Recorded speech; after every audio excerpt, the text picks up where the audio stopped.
How can I explain caregiving needs to family and friends? You say you're tired, and they say you should get more rest.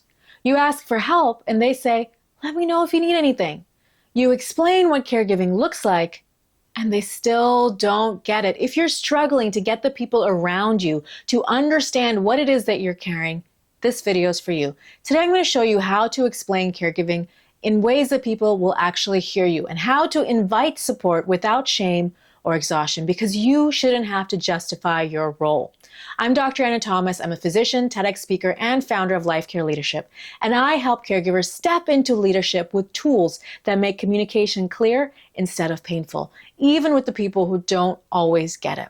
I created this podcast, The Age of Caregiving, to give caregivers like you the tools, the structure, and the support to lead care with clarity. Whether you're navigating a new diagnosis or juggling care on top of everything else, you're not alone.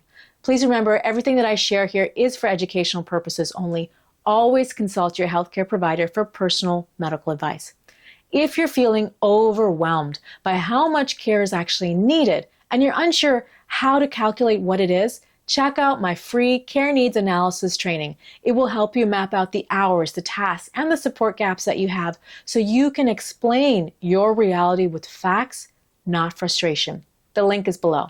Let's talk about why they don't get it and why this feels so painful. When you're caregiving, it often feels like no one else truly sees the load that you carry. They might minimize the work that you do. They might assume that you're over-exaggerating. They might offer vague support, but never actually show up. That disconnect isn't just annoying, it's isolating.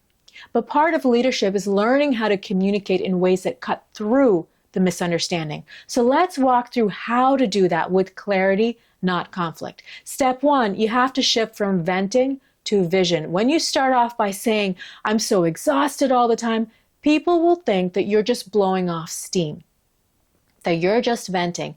Instead, you want to be clear. I want to walk you through what a typical week actually looks like. And then let's talk about a better plan. When you approach it that way, you're not dumping emotions. You're inviting them into a partnership. Step two, don't use summaries, but give snapshots, a picture of what is happening. Instead of saying caregiving is overwhelming, which is a summary statement, be specific. Last Tuesday, I spent 3 hours managing the meds. I took her to the doctor. I handled 2 calls with the insurance, and I still had to prep meals and deal with nighttime confusion. These are real specific examples, real life details, and that can create impact. They replace assumptions with clarity.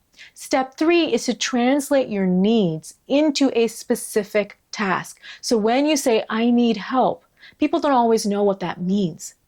Instead, if you can say, could you pick up groceries on Friday? Could you handle the next 2 doctor's appointments? These are the dates. Would you be willing to come and stay with Dad for 2 hours on Sunday while I go and do this other thing? When you have a clear ask, that reduces pressure for you and for them. Step 4 is consider the invisible work. People often underestimate the mental load of caregiving. Even when you're not physically helping, you're still thinking about meds and meals and moods and appointments and safety. It's not always just about the task. It's about managing all the what ifs, right? And being constantly on. So make sure that when you are presenting this information, you reframe everything that you're doing, including the emotional and the mental labor, not just the physical tasks. When you're presenting this, make sure you use some repeatable phrases like, here's what caregiving looks like this week. I'm sharing this so you understand what is happening behind the scenes. When you are consistent with your messaging, that will build clarity. If this type of clarity is helping you, then my book, From Caregiver to Care Leader, dives deep into systems and scripts that will make family conversations easier. You're going to find the language, tools to help you on your journey. It's available now on Amazon, and the link is below.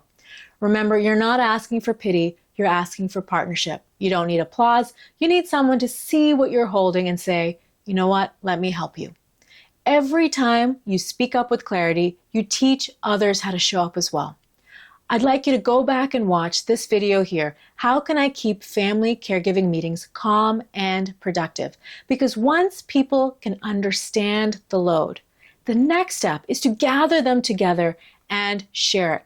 Remember, you are more than just a giver of care. You are a leader of care. This is the age of caregiving, and together we can lead it with strength, courage, and compassion.